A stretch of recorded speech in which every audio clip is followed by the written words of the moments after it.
Good morning. In this particular video session, we are going to learn a topic, analytical chemistry, and a subbit from that topic, that is thermal methods of analysis. This is the learning outcome for today's session.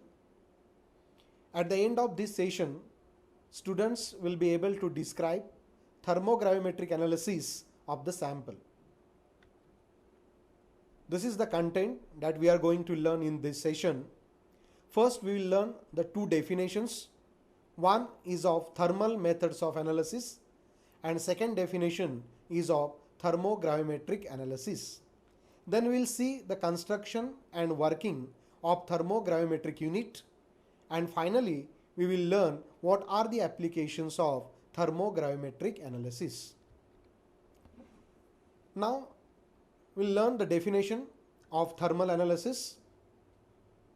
This is the technique in which changes in physical and chemical properties of a substance are measured as a function of temperature is called as thermal analysis. The technique in which changes in physical and chemical properties of substances are measured as a function of temperature is defined as thermal analysis. Then we'll see the thermogravimetric analysis, TGA. It is a technique in which a change in the weight of a substance is recorded as a function of temperature, which is known as TGA.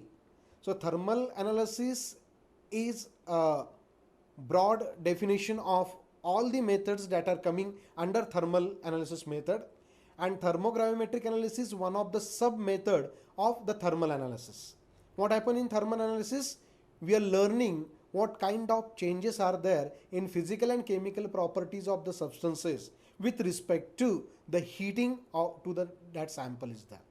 And particularly in thermogravimetric analysis, it is a technique in which a change in the weight of a substance is recorded as a function of temperature.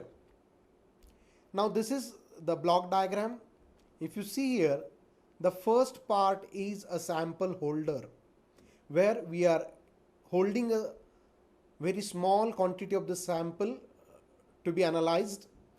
The sample holder is covered with a proper insulating chamber, and the sample holder is kept in a furnace.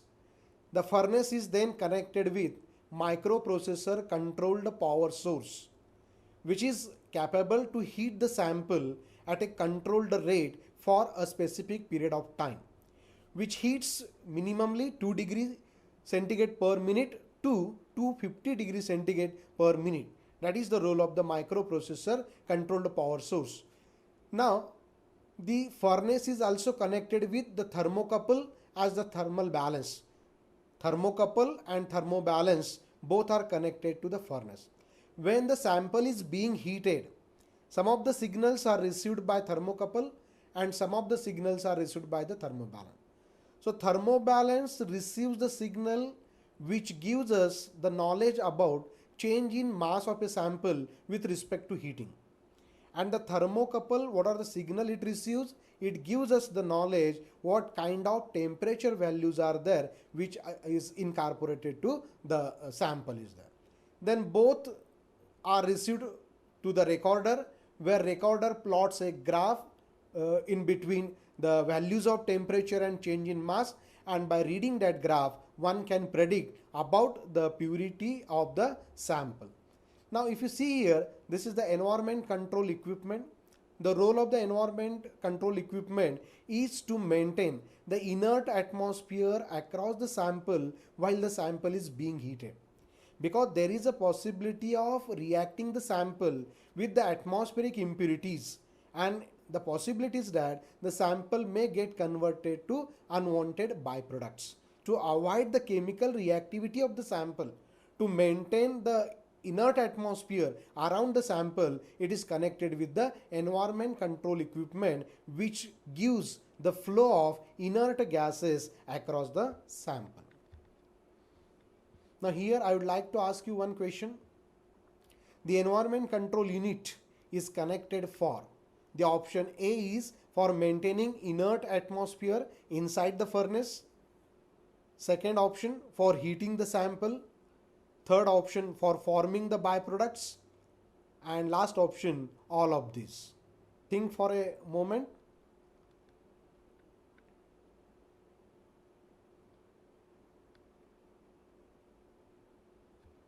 And the correct answer is the environment control equipment is provided for maintaining inert atmosphere inside the furnace to avoid the chemical reactivity of the sample with atmosphere. Now, what are the components and how the TGA works?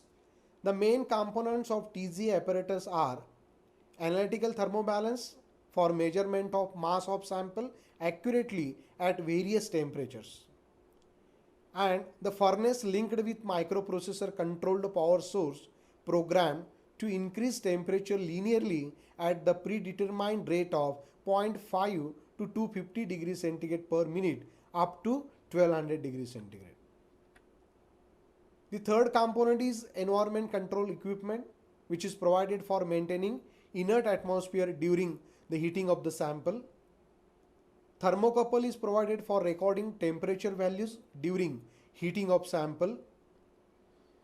The recorder plots the graph between change in mass of a sample with respect to values of temperature. Now, if you see here, the recorder gives the graph in between mass and the temperature. This is a particular example of calcium oxalate. Initially, the temperature is very low, so the mass is more, but when the temperature goes on increasing, the mass also comes down, because with respect to temperature at the specific stages, some of the molecule gets either evaporated, either degraded, either decomposed, and that kind of pattern we are learning with respect to thermogram. So this is the thermogram between mass of a sample with respect to the heating values. Now, there are two types of TGA curves.